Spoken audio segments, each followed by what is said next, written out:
Radio Raheem here with Eddie Hearn. I'm in your backyard now. You were just in mine a bit ago. Yeah. You've said you were going to take over boxing in America. Now I've seen you in Los Angeles pretty regular, New York pretty regular. How's your plan coming along? We're only just getting started, mate. We've got some major things happening. You'll hear more about those in the next couple of months. But we're looking at a big schedule starting from 2018 in around September time.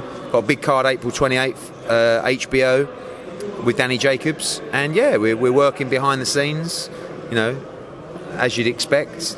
I've just read in the past few days that this fight was going to be on HBO as well, exclusive in the United States. Are you looking to put Dillian Whyte as a maybe HBO fighter as you've done Danny Jacobs? I think, you know, at the moment, obviously Dillian Whyte doesn't have a network deal in America. Dillian Whyte is #1 with the WBC. He's top 5 pretty much with every other governing body. He's going to be there or thereabouts challenging for world heavyweight titles. So HBO looked at it and said, yeah, I think he's a guy we want to look at. It's a really good heavyweight fight. I think outside of the World Championship fights, it's one of the best heavyweight fights out there. HBO picked it up. Great news for US fight fans. They get a live card on Saturday night. So, you know, I think if it's the start of a relationship with Dillian Whyte and HBO, it'd be fantastic for Dillian Whyte. Now, your relationship with Dillian Whyte goes back quite some time. I've been cataloging it by covering these fights, and we were just talking about how it's somewhat come full circle. When I first showed up, I think even in this gym, it was Whyte Joshua. Yeah, that's right. Yeah? And he was the B-side, as we say in America, on an 0-2 fight, and he didn't win that fight. He still hasn't captured a heavyweight title, but now he's the A-side, and maybe that title shot's right ahead of him. So for him, what is next is most really important. Do you believe that you can get Wilder in the ring? Is that a fight that can be made on both sides? Well, I think you have that sort of Whyte, Joshua, Wilder triangle, really, where they may end up all fighting each other. The focus for us, 100% at the moment, for Anthony Joshua, is Joseph Parker on March 31st. It's the toughest fight of Anthony's career so far. There's everything on the line. Beyond that, the Deontay Wilder fight is one that I think has to happen for boxing, and it's an undisputed heavyweight fight. Now, whether that fight happens in September, October, November, December, it just depends on whether we take that interim fight, or if he does as well. If he wants to take that interim fight, the winner of this fight would probably dust off his mandatory and would be a great fight to build a potential Joshua Wilder fight. So the answer to your question is I have no idea. All I know is that the winner of this fight is very likely to be the WBC mandatory, and he's going to be screaming down the houses for a world title shot. After March 31st, there will be only 2 heavyweight champions that own 4 belts. One will own 3, one will own 1. So it narrows the possibilities and the opportunities a little bit, but you know, this fight is right up there, and the winner's going to be screaming the houses down for a world title shot. And you know, I think I've wanted to make Whyte Wilder for a long time, but I also understand the responsibilities that are on me to provide a fight like Joshua Wilder. But we have to see what happens this Saturday and on the 31st of March. At this point, you're the only person I talk to that believes Wilder Joshua happens this year in any respect. I'm probably the most important person to talk to in that respect as well. Yeah, I think so. I know Anthony. You know Anthony. He's not. You know how much Joshua would love to fight Wilder. It's not like, and there's no one holding him back. I couldn't say to Anthony Joshua, mate, come on, let's have a couple more soft fights. He's not that kind of guy. And the opportunities to become undisputed heavyweight champion of the world really don't come around that often. You have the politics, you have the networks, you have the governing bodies, the mandatories. So when a chance comes up, you've got to grab it. And that will be a small window. And that window will be from the 31st of March, probably till, I don't know, the end of February of 2009. That's the window where probably after that you will not be able to get all the belts on the line. Do you know what I'm saying? Joshua will have a mandatory. The WBC will call a mandatory on Wilder. All of a sudden, someone will sign a deal with another network, I don't know, or another promoter. And at the moment, there's no reason why the fight can't get made other than the deal. So, really, we all have a responsibility to try and make that happen. The deal has become a source of much speculation on both sides. Of course, Wilder has a lot to say about it. His most recent thing to me was, all right, I'll take whatever deal they want to give me. I'll take whatever percentage, whatever cut, whatever it is. But if I beat Joshua, they've got to take the same deal in the rematch. Is that something that's palatable? That's something that appeals to us very much, because Deontay Wilder doesn't beat Anthony Joshua. So, of course, that's a great deal for us. That's also rubbish, what he's saying, because they won't take that deal. If I come up to them with an offer that I think's fair, they will not take that deal. And we'll see. You know, there's a lot of negotiations going behind the scenes. I'm talking to the right people on his team to get this fight made. And there's constant communication. I think I'm the right person. I think I just made the deal. Oh, yeah, but people say stuff in the media, and you know, then it comes down to it. And you know, Deontay Wilder's got 3 managers. Yeah, I mean, he doesn't have a promoter, but he has 3 managers. So, which one do you want to speak to? You know, and I'm speaking to the one where I believe we can make the fight, and I hope that everybody's on the same page. Well, which one is that? Al Heyman's team. Because I do, you know, I've got a history of doing business with certain members of Al Heyman's team where we make fights very quickly, and we have a very good understanding. And that is the way to make this fight as soon as possible, because obviously me and Shirley Winkle, we're not really going to get things moving, because it's just a different kind of, you know, pace. It's a different mentality. It's a different mindset. And sometimes you meet people in boxing that you can do solid deals with quickly, and everyone's on the same wavelength. So we're moving on with that. But I can't stress the importance of March 31st. This is such a tough fight for Anthony Joshua and Joseph Parker, obviously. So it's irrelevant. There's no point even talking about it. Or, you know, the sole focus has got to be the Joseph Parker fight. Well, as you've said and are well aware, fighters and everyone says a lot of things in the press sometimes to wind people up, sometimes to take a real significant shot. And Deontay Wilder said something that's rather inflammatory. I'm wondering how you took it. He said it to me and maybe a couple others, that he feels like you're just another white man taking advantage, essentially, or I think he said milking, Anthony Joshua. Yeah.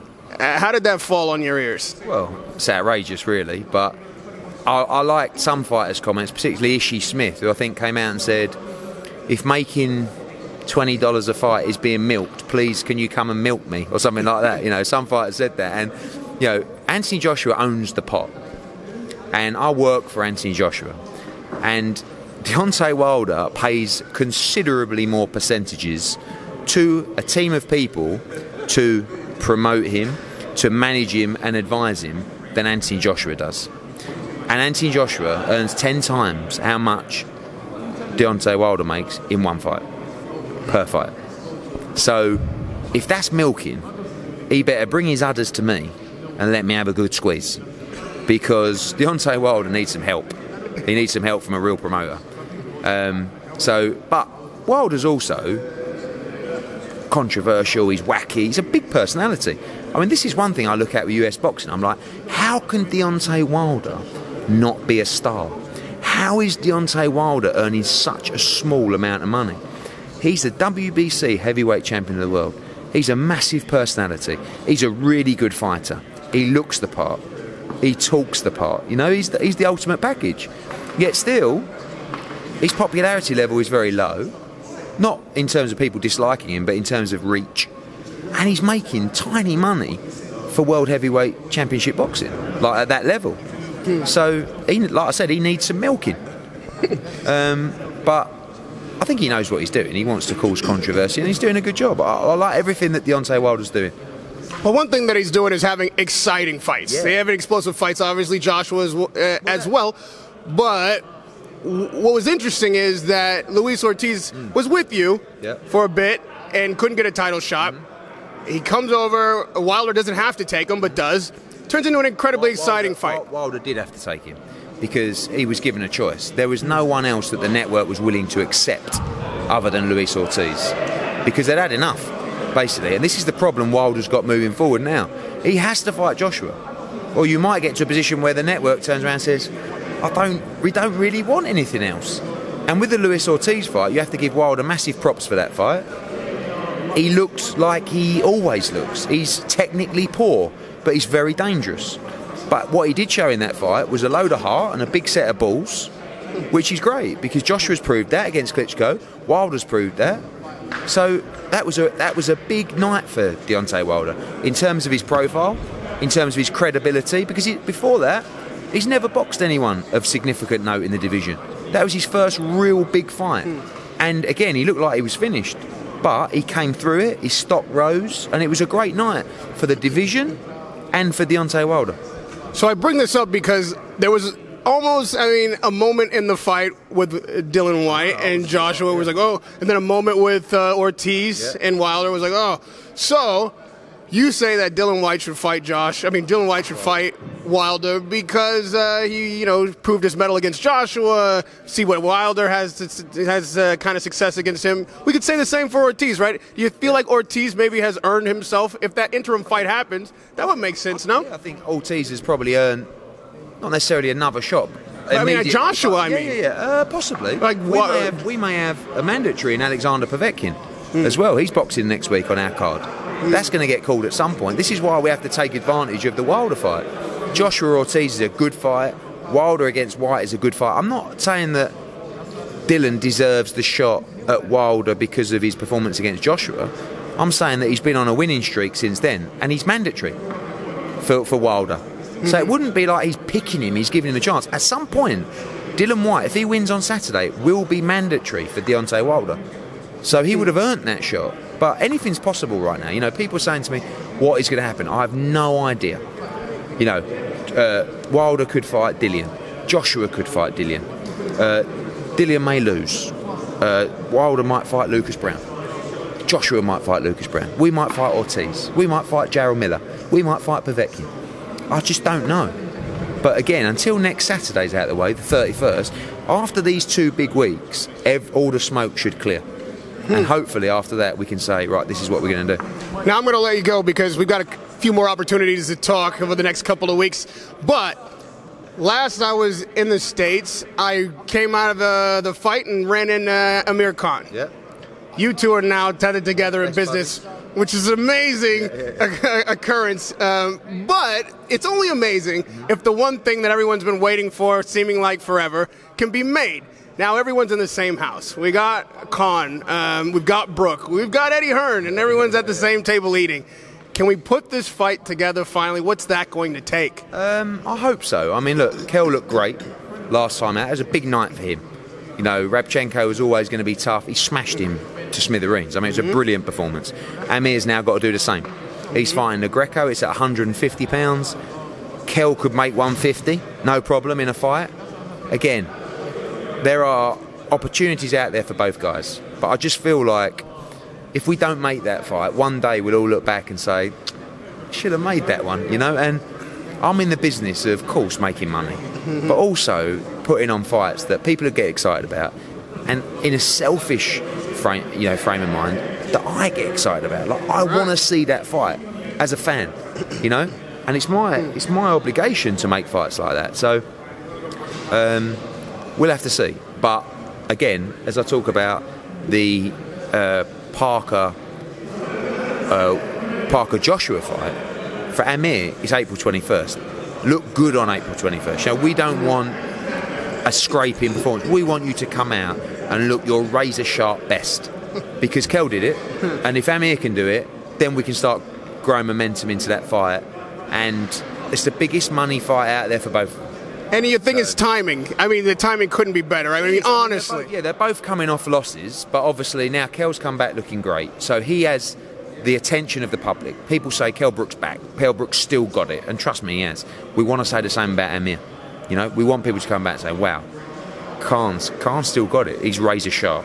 Yeah. Wow, he should. And then if we do that, we know, because it's one thing making a fight like that, but to make it at the right time where both guys are still at their best is really important.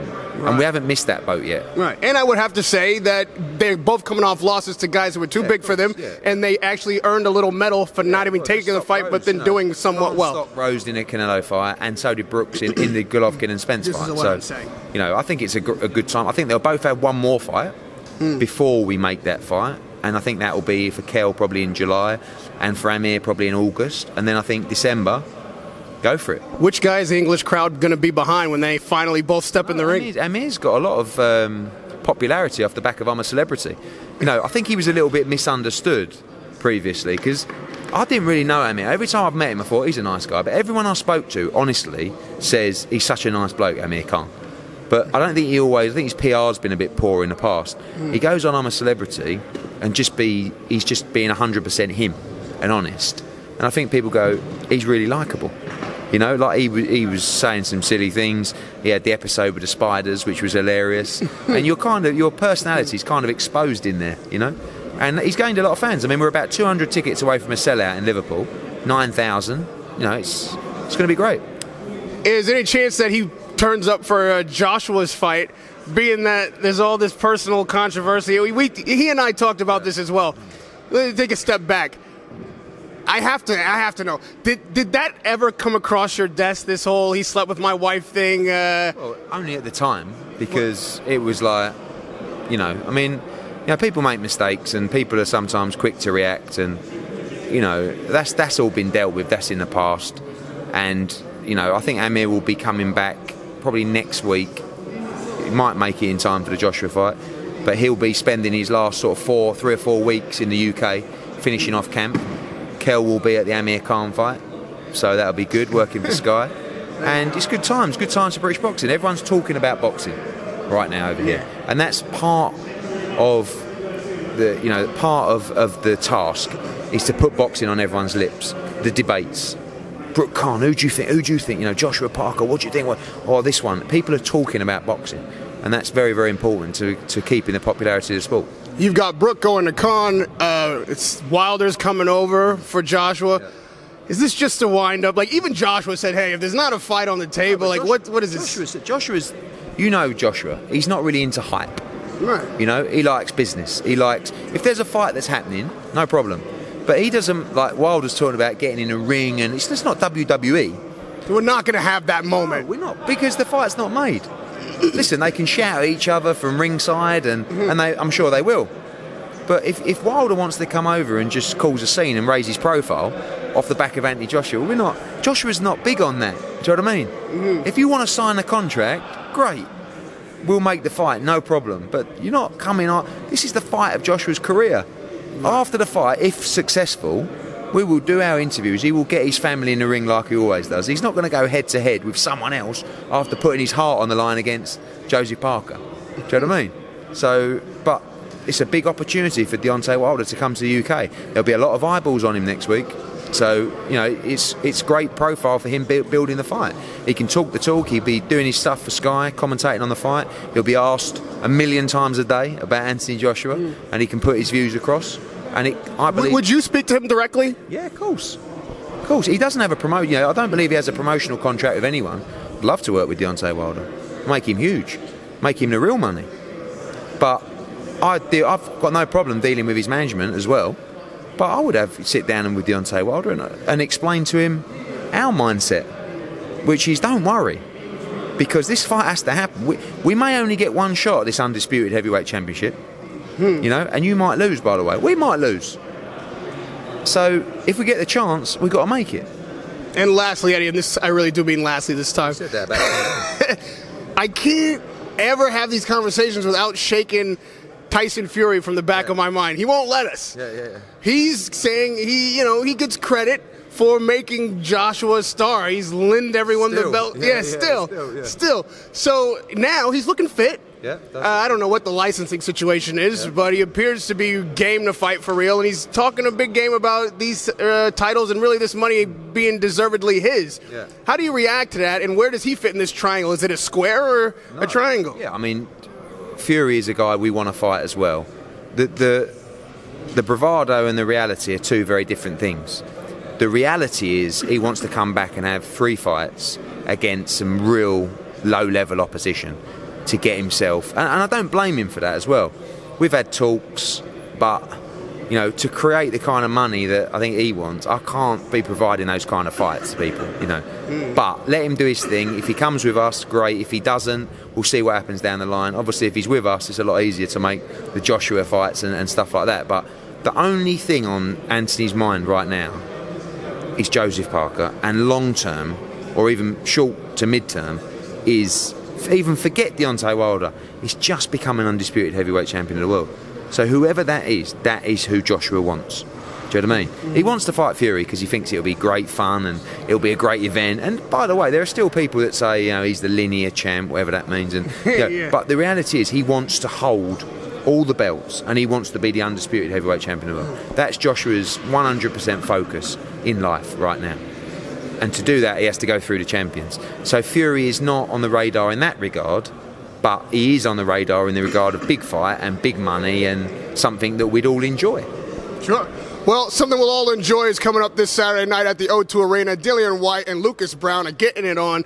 Me and Eddie Hearn, as usual, have worked out all the details about upcoming fights. We've made some deals. I'll let Deontay Wilder know that it's a go. And I will see you, sir, on fight night at the O2 Arena. Dillian Whyte and Lucas Brown. Radio Raheem with Eddie Hearn.